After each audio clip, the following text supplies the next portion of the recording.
Olá, internet! Sejam muito bem-vindos a mais um vídeo aqui no canal. Eu sou o Felipe e hoje eu trago pra vocês um vídeo que vocês me pediram pra reagir, que é o cérebro espacial consertando o espetacular Homem-Aranha 2. Bora ver.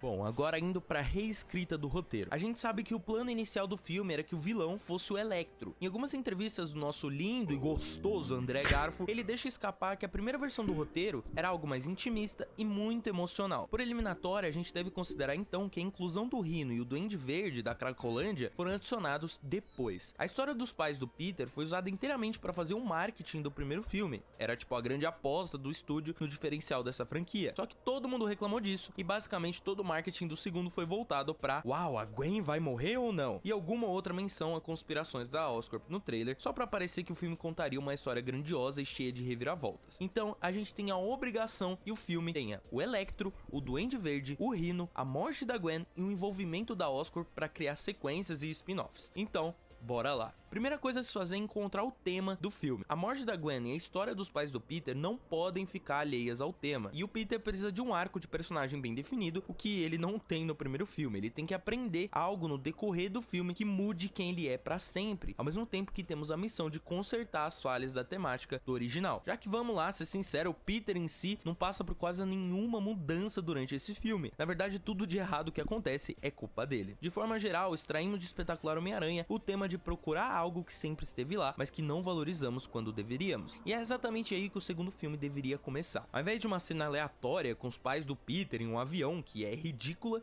a gente faz uma troca. A gente começa com o Peter no túmulo do tio Ben, dizendo exatamente isso. Dizendo que ele quer tentar mudar de atitude depois de perder o seu tio, que ele procurou pelo pai dele esse tempo todo, mas o Ben estava sempre lá por ele, e ele se arrepende de não ter enxergado isso antes, e que ele vai tentar fazer as coisas da forma certa, agora, vivendo o momento, ao invés de viver procurando quem não deveria. Lá vai Peter, no PNG. filme original, tenta atrasar o tempo, e isso também vai ser uma temática que a gente vai manter aqui. E ao invés de fazer o Peter e a Gwen começarem o filme juntos, pra eles terminarem de novo, pra eles voltarem de novo, consumir um tempo de tela que poderia ser melhor gasto nas outras 9 bilhões de tramas que a gente tem e que o filme tem, a gente faz eles estarem separados ainda, com o Peter cumprindo a promessa que ele fez ao Capitão Stacy no final do primeiro filme, ao invés daquela idiotice dele ignorar o que o pai morto da mina pediu e ficar com ela mesmo assim.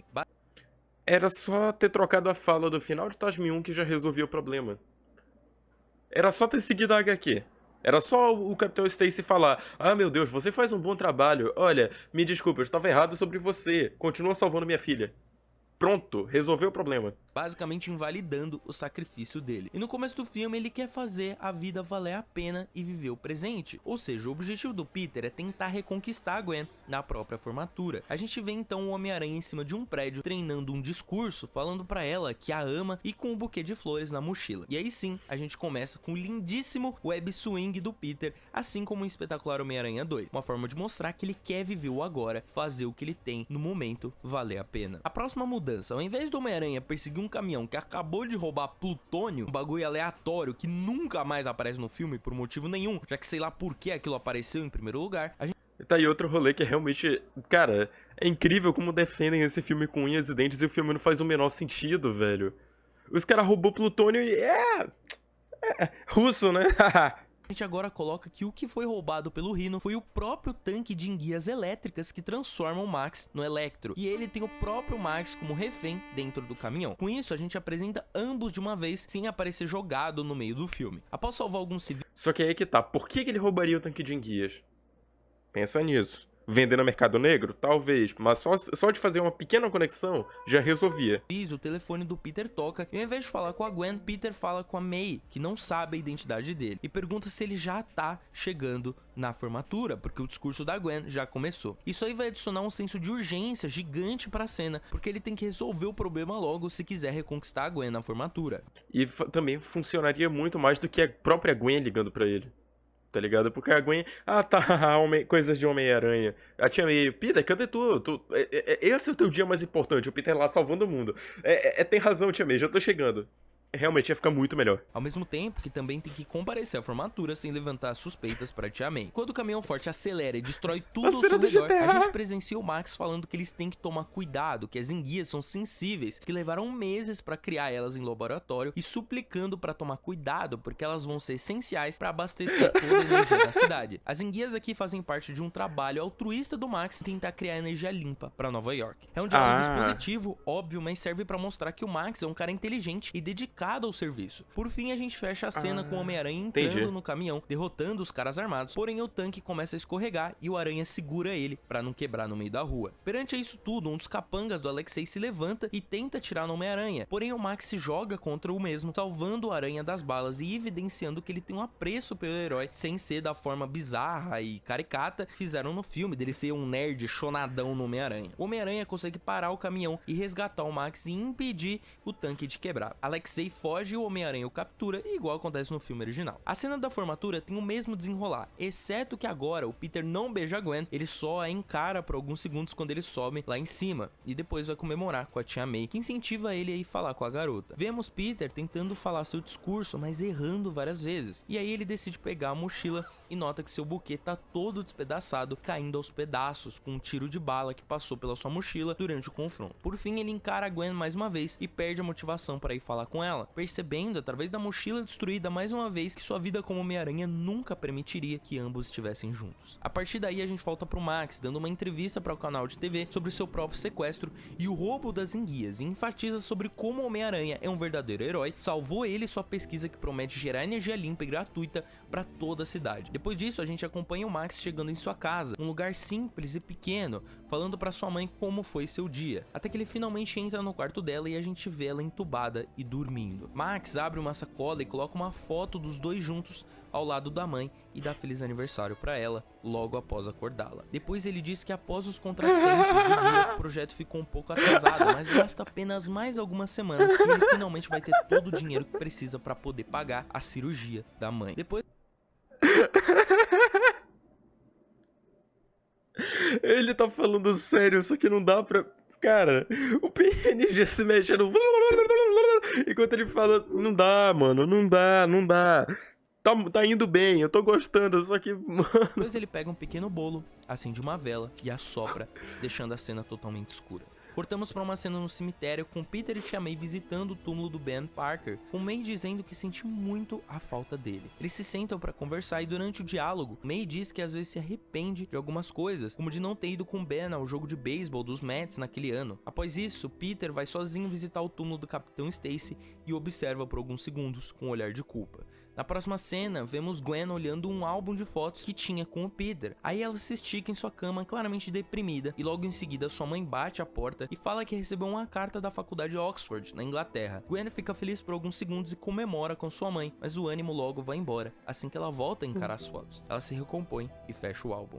Agora, bora fazer uma comparação com o filme original e a nossa reescrita. O Max estava sendo apresentado como um estereótipo de fracassado idiota e o Peter ficava se balançando pela cidade combatendo o crime aleatoriamente, sem motivo nenhum, nada servindo pra trama, até basicamente a marca de quase 40 minutos de filme. São 40 minutos de filme, tipo, desperdiçados. Na nossa versão, dentro de menos de 30 minutos, conseguimos estabelecer paralelos entre o Peter e o Max como pessoas. Max é o tipo de pessoa que simplesmente não vive o momento. Ele passa todos os dias apenas trabalhando para no futuro conseguir pagar a cirurgia da mãe. Enquanto isso, Peter é o tipo de pessoa que não sabe o que quer. Ele começa o filme acreditando que o certo a se fazer é investir na própria felicidade, mas logo de cara muda de ideia por ter medo da Gwen se machucar, começa a se sentir culpado por pensar em ter quebrado a promessa que havia feito ao Capitão Stacy. Peter não sabe o que fazer e justamente nessa cena, May foi usada como uma personagem com um papel de incentivá-lo a aproveitar o tempo com as pessoas que gosta, como ela não aproveitou com Ben. Agora a gente tem uma personagem, a Tia May, que se arrepende de não ter vivido, Max Dillon, que não vive o momento e se preocupa demais, então a gente precisa de outro extremo, um personagem que pense apenas em viver o agora, em mais nada para trabalharmos os conflitos de ideias do Peter. E é exatamente para isso que a gente usa o Harry Osborn na nossa história. A gente ainda pode deixar o Harry com uma doença degenerativa e tal. Na real, como o tema do filme agora é sobre viver o presente e aproveitar o momento, ou viver pensando apenas no futuro de forma responsável, Harry tem uma doença doença que o deixa com os dias contados, finalmente agregando pra história, porque agora ele precisa viver o momento. Mas não vamos colocar uma doença que transforma as pessoas em duende, isso é meio idiota. Vamos, sei lá, colocar uma doença que existe, tipo a síndrome de Osh-Turan. Exatamente como no começo do filme original, o Norman morre. A diferença é que agora, por fins narrativos, o Harry decide que a única coisa a se fazer é tentar aproveitar o pouco tempo que lhe resta, ao invés de ficar indo atrás de uma cura igual um duende verde. Então ele basicamente se reencontra com o Peter, o seu antigo amigo de infância, e tenta se divertir com ele, jogando conversa fora e em algumas festas. Agora voltamos pro Max, rapidamente tentando colocar seu projeto de volta nos eixos, quando ele é abordado pelos supervisores da Oscorp, que dizem pra ele que os custos para financiar a usina deles são grandes e que a diretoria da empresa, agora que o Norman morreu, prefere voltar os investimentos para a criação de armaduras militares baseadas em rinocerontes. Então ele estaria removendo alguns fundos de pesquisa do Max em breve. Vemos ele trabalhando no tanque de enguias, refazendo algumas partes das instalações, e quando alguns dos seus colegas de trabalho o convidam para sair, jogar uma sinuca ou alguma coisa do tipo, o Max agradece com seu jeito tímido, mas diz que ele vai ficar até tarde. Eles perguntam se ele tem certeza, se ele não precisa de ajuda, e Max diz que tá tudo bem, para eles se divertirem e tudo mais. Entre os personagens na cena, a gente tem a Gwen Stacy, que observa o Max escolhendo ficar sozinho por conta própria, dessa vez não porque todo mundo da Oscorp é uma caricatura estereotipada que humilha ele sem motivo, como no filme original. Gwen decide ficar para tentar ajudar, por mais que aquela não seja exatamente sua área, ela quer pelo menos fazer companhia pro Max. Juntos eles conversam e ele diz que é sozinho porque tem que colocar as responsabilidades em primeiro lugar.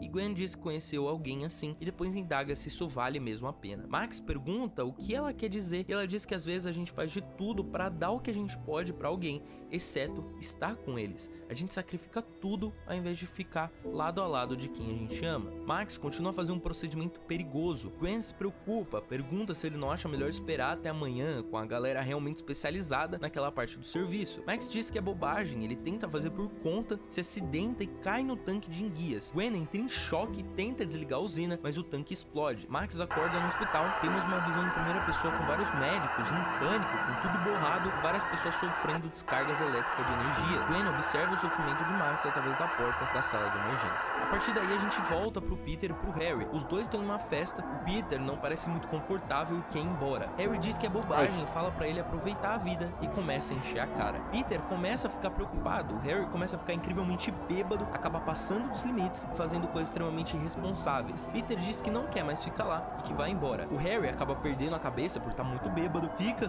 bravo com o Peter e começa a segui-lo, falando que ele é um frouxo, que não sabe se divertir e tudo mais. Ele acaba andando no meio da rua sem olhar nada. O sentido aranha do Peter dispara, ele olha pra trás e vê o Harry completamente atordoado em meio ao trânsito. Peter grita e corre na direção do amigo, mas esse acaba sendo atropelado por um carro. Peter vai com Harry para um hospital após ter fraturado algumas costelas, e lá ele finalmente desabafa com Peter e conta a verdade pra ele, dizendo que ele só tem mais alguns meses de vida, que o pai dele morreu dessa mesma doença, que ele tá assustado. Peter vai pra fora da sala de emergência e senta em um banco no corredor do hospital. Nesse momento a tela meio que divide em dois e mostra do outro lado a Gwen sentada em um banco do corredor do hospital também, no caso o hospital que o Max está. A tela finalmente escurece e depois mostra o dia seguinte, com Peter ansioso, com o celular na mão, e a May falando pra ele ligar logo. Vemos Gwen ansiosa com seu telefone também, digitando uma mensagem, porém apagando, não tendo certeza das palavras que quer usar.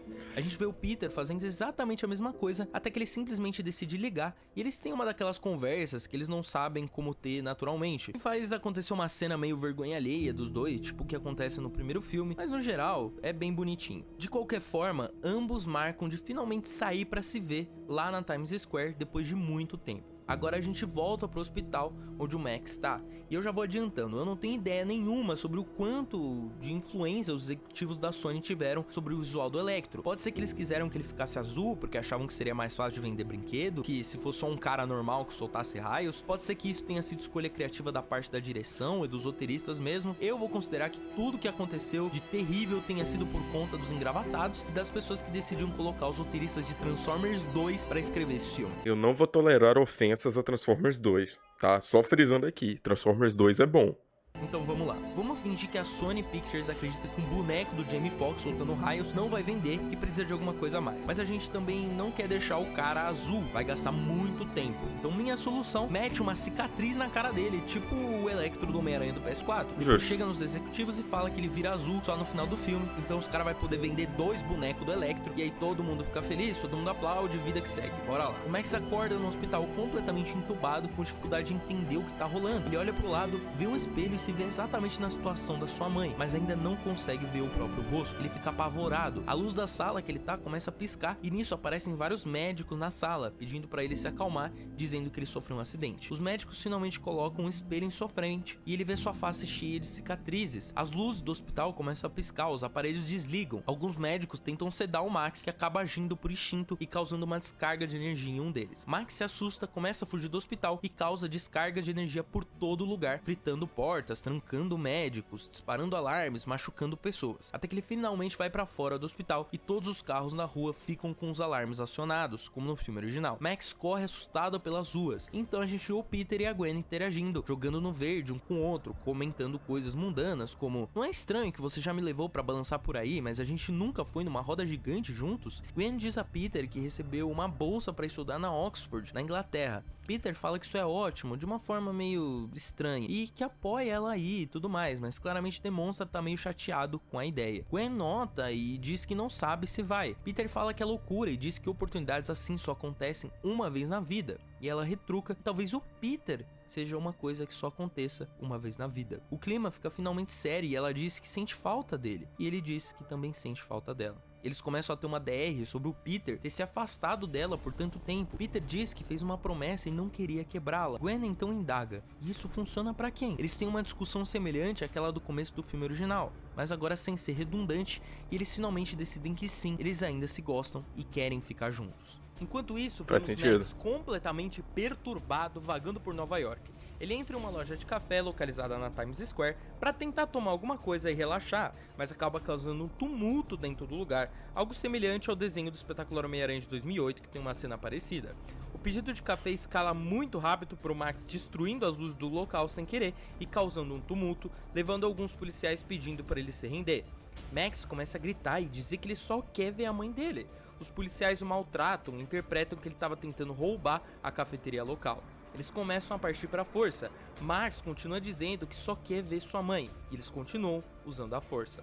E por fim a gente tem basicamente a mesma cena do TASM 2, onde ele capota os carros e causa uma explosão. Peter e Gwen veem o que está acontecendo, carros voam, e o Homem-Aranha sai do local e salva um policial, e a cena toma basicamente o mesmo rumo da versão do filme na Times Square, porém com algumas diferenças. A cena no geral acontece da mesma forma, exceto que agora a Gwen aparece na cena e tenta conversar com o Max, acalmá-lo. Ele afirma pela última vez que apenas só quer ver sua mãe e a Gwen diz: então vamos lá ver sua mãe. Aí ela olha pro Homem-Aranha, se levanta e fala: certo? A gente vai ver a mãe dele, né? O Aranha concorda, mas desde que a Gwen fique lá na Times Square.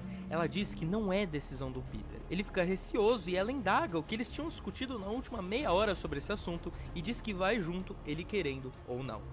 A cena seguinte tem os três chegando na casa do Max. Ele finalmente entra lá dentro para tentar conversar com a sua mãe, enquanto o Peter e a Gwen conversam do lado de fora sobre o seu relacionamento. Nesse momento a gente ouve o Max desesperado. Sua mãe finalmente começa a acordar, se assusta com o rosto cheio de cicatrizes do filho, os batimentos cardíacos dela começam a aumentar e o Max fica nervoso e sua eletricidade começa a interferir com os equipamentos que mantêm ela viva.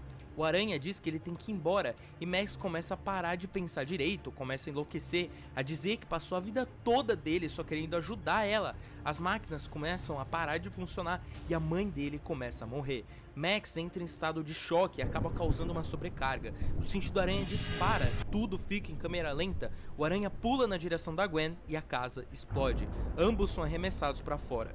Gwen torce o tornozelo, mas fica bem.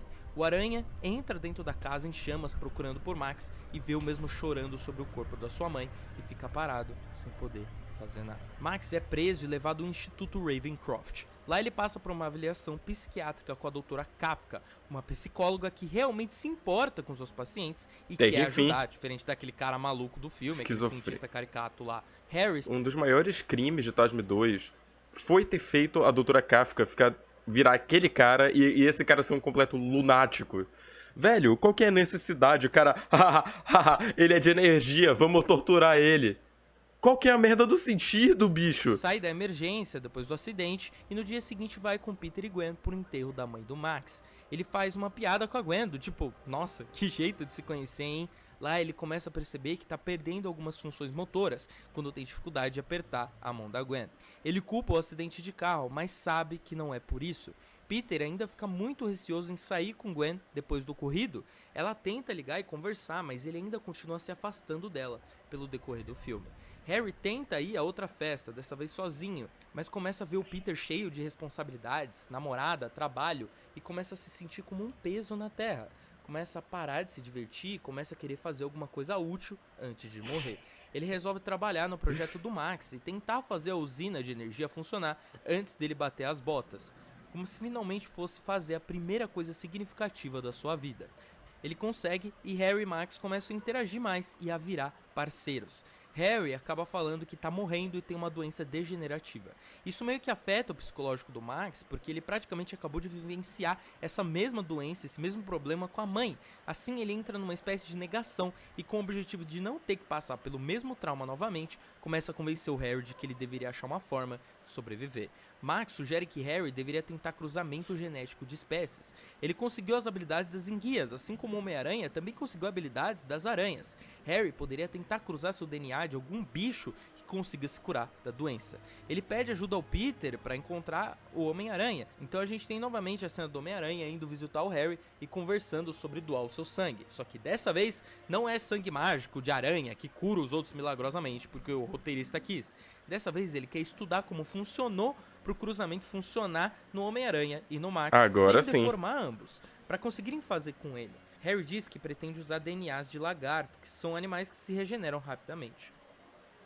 O Homem-Aranha, na hora, fica completamente contra a ideia, porque da última vez que alguém foi mexer com isso, Deu ele ficou ruim. fora de controle, matou o Capitão Stacy e quase transformou a cidade em lagartos. Harry diz que não tem muito tempo, então o Homem-Aranha concorda em dar uma amostra do sangue dele e ajudar o Harry e o Max na pesquisa. Após finalmente chegarem a uma breve conclusão sobre por que as coisas funcionaram com o Aranha e o Max, o Peter recebe uma ligação da Gwen e diz que tem que ir embora. Electro e Harry ficam obcecados com a ideia do DNA de lagarto e, sem a supervisão do Homem-Aranha, decidem tirar o Connors da prisão. Porém, qualquer passo fora da curva e Max é obrigado a voltar para o Ravencroft, então eles precisam contratar outra pessoa para fazer o serviço.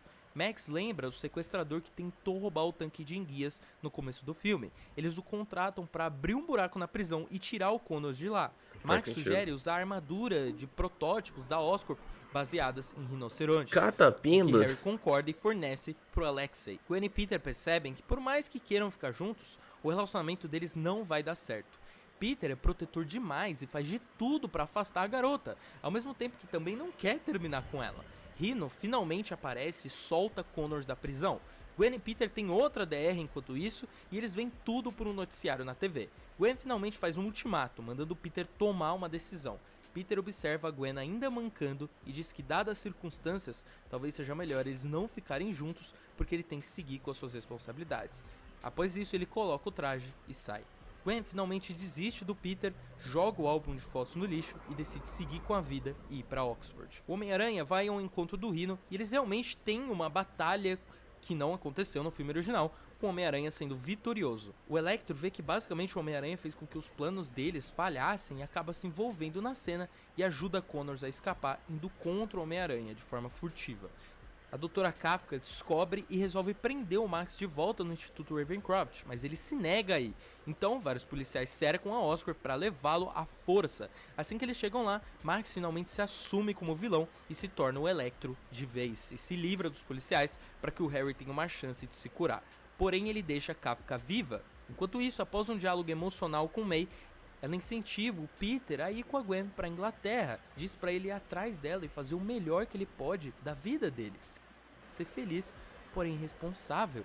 Ele não precisa escolher só uma vida, ele pode ter as duas. É o que o Ben e ela sempre quiseram para ele, que ele fosse feliz. Peter vai atrás da Gwen, leva ela pra ponte e temos a mesma cena que acontece no filme original, onde eles estão lá em cima, onde tá escrito I love you lá, né? Não precisava isso não, mas tudo bem. Na ponte, e o apagão na cidade ocorre. Electro tá lutando contra os policiais. O Homem-Aranha prende a Gwen no carro contra a vontade dela, como no filme, e vai interferir nos planos do Electro. O vilão começa a se dissipar pela cidade, destruindo carros e pontes de luz, fazendo com que o Homem-Aranha o persiga, dando tempo do Connors tentar curar o Harry. Connors tenta combinar o DNA do Homem-Aranha e do Electro com o DNA do Lagarto e depois aplica no Harry. Harry sofre uma mutação e acaba virando o Duende Verde Hulk lá do universo Ultimate. Aliás, vocês vão ver esse Duende Hulk no roteiro do TASM 3. E é interessante porque, pra TASM, a única solução pra essa genética esquisita que tem do filme é o Hulk Duende. É o Duende Hulk. Porque, tipo, o Duende original é uma fórmula pra ampliar o potencial genético ali básico do Norman. E também acaba afetando a genética do Harry.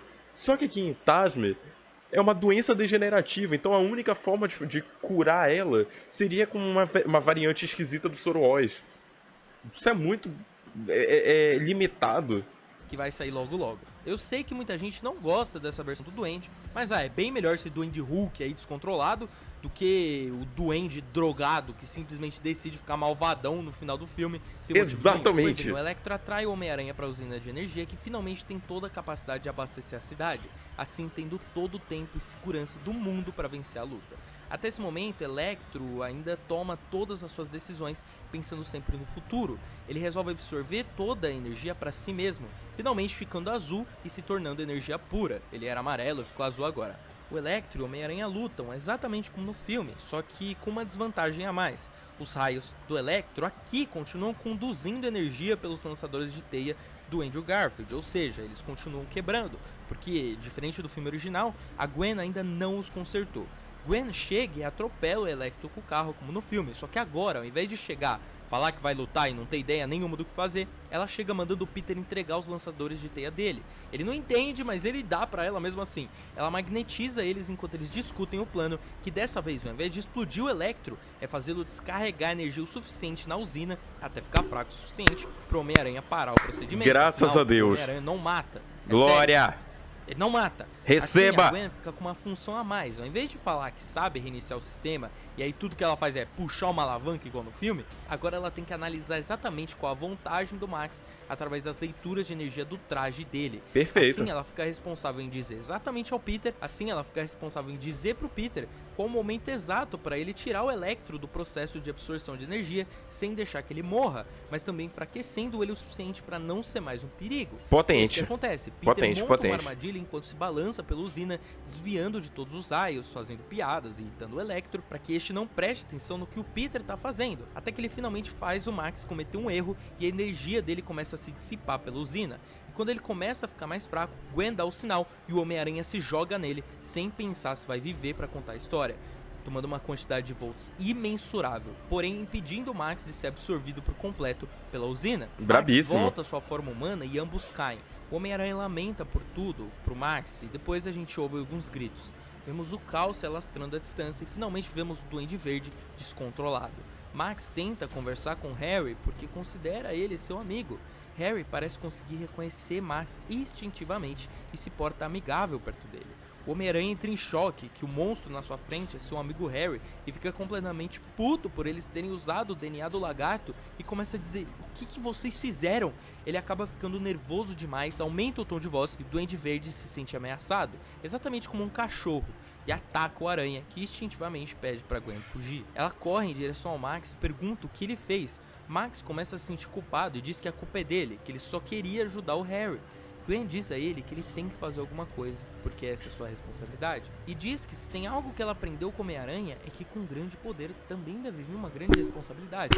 Electro finalmente resolve interferir, absorvendo um pouco mais de energia da usina para reganhar as forças e tentar parar o Harry. Nesse meio tempo, o Homem-Aranha leva a Gwen para a torre do relógio e manda ela se esconder lá dentro, porque é mais seguro. O Electro e o Homem-Aranha unem forças para tentar parar o Harry. Durante a luta, eles percebem que não tem muito como ganhar dele na força física e que o certo era tentar aplicar uma cura logo de uma vez, mas eles estão muito longe da Oscorp para fazer uma cura. Gwen se comunica com o Homem-Aranha e indaga se ao invés de vencerem ele fisicamente, eles não poderiam parar o coração dele momentaneamente e curar ele depois. Electro concorda, diz que é arriscado e ambos decidem fazer uma parada cardiopulmonar, curá-lo e depois ressuscitá-lo. A descarga do Electro não funciona e o Duende acaba saindo no soco com o Homem-Aranha, levando a luta pra dentro da torre do relógio. Ele acaba quebrando algumas estruturas lá dentro, e aí a Gwen acaba caindo. Peter lança uma teia, e aí o Duende começa a estrangular o Homem-Aranha, enquanto ele segura a Gwen por essa teia, exatamente como no filme. Max percebe o que fez e resolve se sacrificar. Ele entende que não viveu o presente em prol de querer ver o futuro e mesmo assim não conseguiu salvar sua mãe. E tentando salvar o Harry, o transformou em um monstro. Então ele aposta todas suas fichas no agora, ao invés de pensar no futuro, para tentar salvar o Harry e se redimir. Ele absorve mais energia da rede até que fica azul novamente e depois descarrega toda essa energia no Duende Verde enquanto o mesmo estrangula o Homem-Aranha. Max literalmente se decompõe tentando causar parada cardiopulmonar no Duende para que ele pare, se sacrificando para pará-lo. As engrenagens quebram, o Duende fica inconsciente, a Gwen cai, o Homem-Aranha tenta salvá-la, porém o destino é exatamente como no filme. Gwen Stacy morre. Aí eu achei paia. Se for do mesmo jeito que tá no filme, é paia. Porque do jeito que tá no filme, cara, do jeito que acontece a morte dela no filme, eu já falei. O cara consertou todos os erros, mas esqueceu da física. Não tem como a Gwen morrer se o Peter se jogou pra baixo enquanto ela caiu da inércia. Mas ok. Ele poderia ter só reaproveitado, tipo assim, alguma coisa impediu o Peter de segurar a Gwen, ou então ele jogou a teia e fez o efeito chicote, ou então a teia não chegou a tempo, qualquer coisa desse tipo, tá ligado? Mas ok. Gwen. Ei. Ei. Tá tudo bem. Gwen.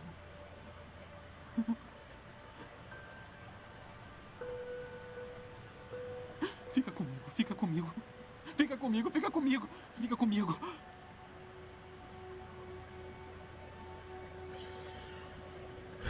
Gwen.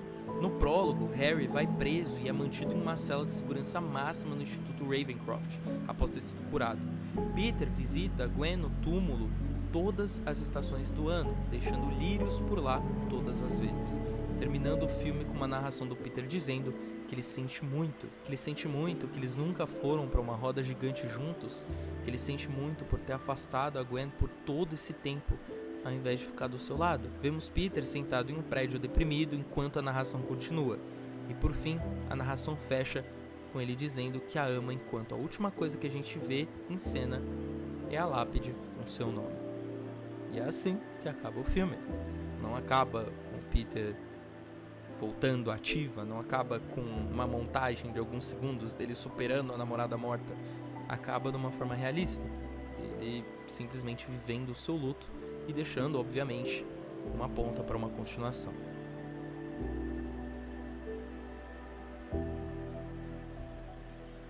Fino do fino.